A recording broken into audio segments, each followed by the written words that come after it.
Good afternoon, everybody. Christopher from All Things Prepping.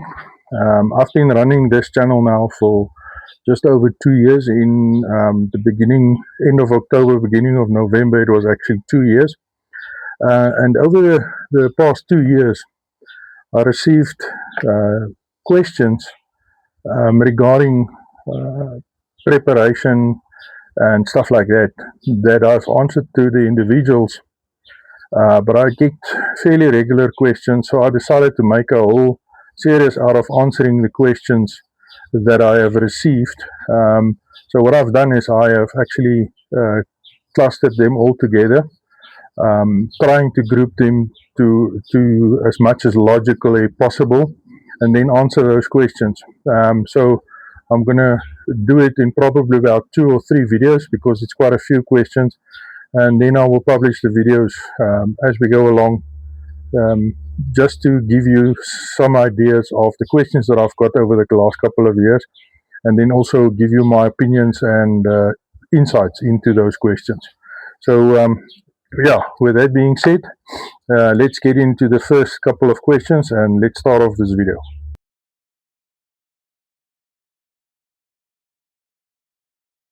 Yeah, so the first question I'm going to address is the question that I've had a couple of times. Why do I have this channel? The reason for the channel is very easy. It is something that I enjoy. It's something that I really like. I like prepping. I like talking to people. I like helping people. So to a certain extent, that is the reason why I've got this whole thing going and why I started this channel, is to share what I like with those who like to share, to like to listen to what I've got to say. I'm not claiming to be an expert on everything survival and prepping related, but I've got some experience in this field. I have done some training. I've done some little bit of everything, and I'm going to ask, if you take something from these videos, double check it to make sure that I'm not lying to you. Although I promise you that being honest in making the videos and what we're saying is definitely one of the things I strive for. And if I tell you something, it is definitely in good faith. But double check if you want to. I've got no hassles with that. If you want to do it, by all means, do it. Like I said, I'm not claiming to be an expert. I'm not claiming to be the alpha and the omega of survival and prepping. But I've been doing this for a while. So, yeah, that is just take it or leave it. Yeah, the next question that I get fairly often is, why do you prep?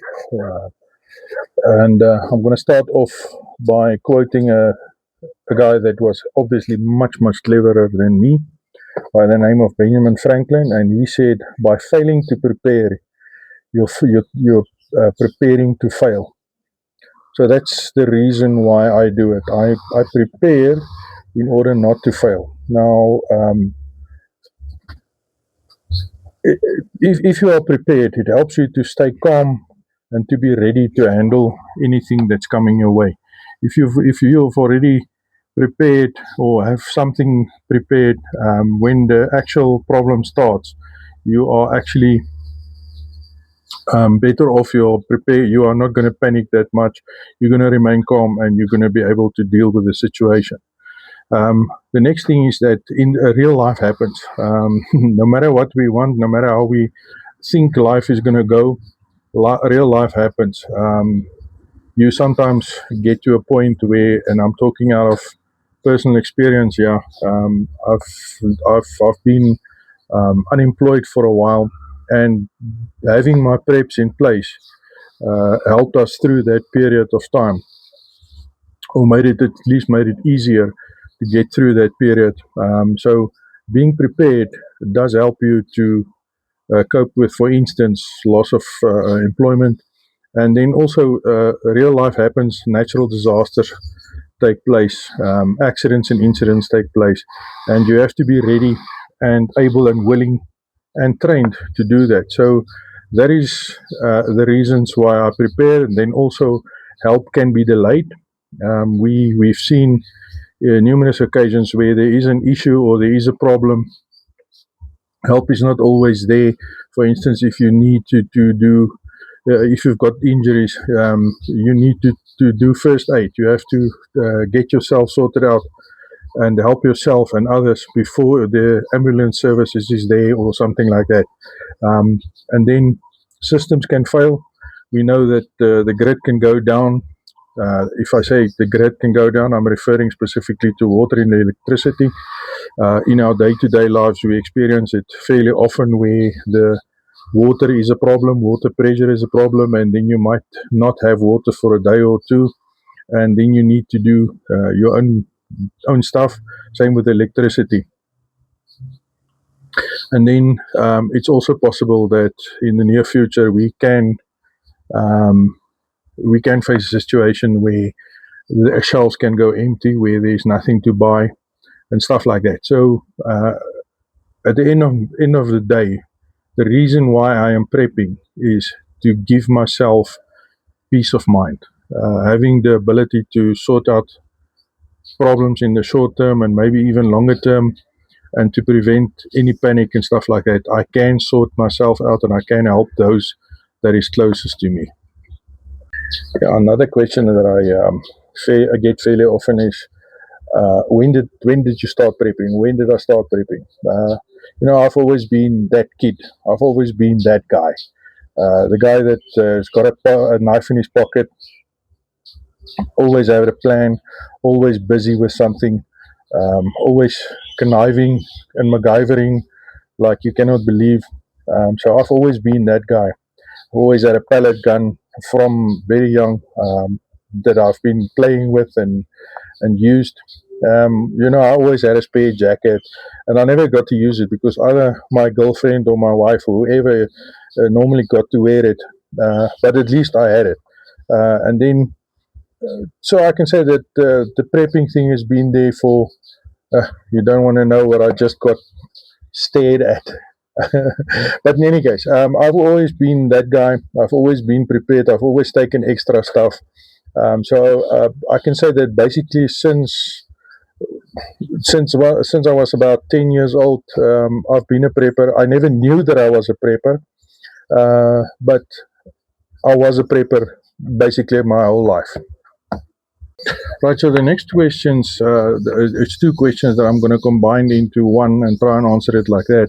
Is how did you first get interested in prepping? And then the second question is what caused you to start prepping for an emergency or a disaster? That's basically the same question, so I'm going to try and answer it the same way. Like I said, I've always been a prepper, even though at that stage I didn't know I was a prepper. We didn't call it prepping, but you were prepared to do certain things. And then I was also part of the then movement, cultural movement called the Voortrekkers. In the Voortrekkers, they also teach you to be prepared. It's also almost like the Scouts. Be prepared is their motto, and that was what we did as well. We tried to be prepared and to be ready for anything. And then also later on, I joined the national service. I did my 2 years national service, and in your national service, I worked as a intelligence operator or part of the intelligence team, and we had to be ready to move at a moment's notice. So you always had some water, food, ammo, and other essentials in either your battle jacket or something. You had it ready to move at the moment's notice. Yeah, and then came the 1999 bug, the end of the world as we all expected it to be. Nobody knew exactly what was going on, and that was probably the biggest kickstart in my prepping career. At that stage, myself and my mother joined forces, and we prepared the hell out of everything and anything. We had tin food like you cannot believe, and we were ready for the end of the world in the start of the 2000s. So yeah, that is probably where I got my biggest kickstart, and since then I have just kept on preparing. So since then it was like a more serious, more structured type of thing. Yeah, so that was definitely the turning point, the 2000 or the Millennium Bug. That's the name. It's the Millennium Bug. So when we prepared for the Millennium Bug, that really kicked it in. Just a little side joke that we have between myself and my mother.